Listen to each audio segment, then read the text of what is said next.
A continuación vamos a hablar un poco acerca del concepto, el cual se refiere a ese proceso mental de un proceso lógico que consiste en sintetizar las características comunes de un objeto, de fenómenos o de procesos. De esta manera se llega a lo que es el concepto. Y para hablar un poco acerca de esto, vamos a ejemplificarlo a través de el triángulo. Ahora bien, ¿cómo se define un triángulo? ¿Cuál es la definición del concepto triángulo?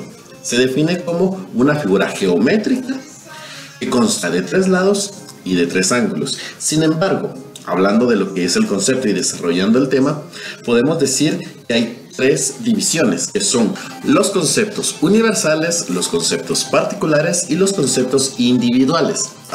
Puede decirse entonces que el concepto universal de triángulo es el que acabamos de mencionar, aquella figura geométrica que consta de 3 lados y de 3 ángulos.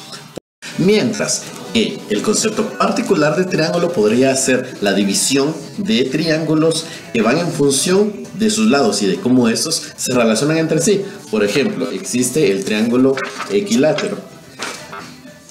El triángulo equilátero se caracteriza porque sus 3 lados son exactamente iguales y sus 3 ángulos de la misma manera son iguales. Existe también el triángulo escaleno, el cual se define porque sus 3 lados son completamente distintos. Y está también el triángulo isósceles. Este se caracteriza porque 2 de sus lados son iguales y el tercero es distinto.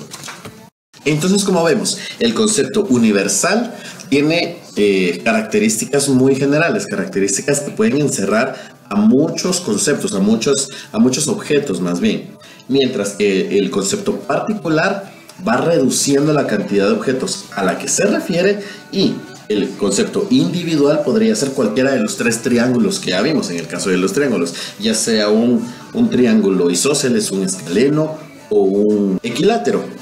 Y en términos generales, eso es lo que podríamos decir acerca del concepto y lo que podríamos explicar para una comprensión general acerca de este.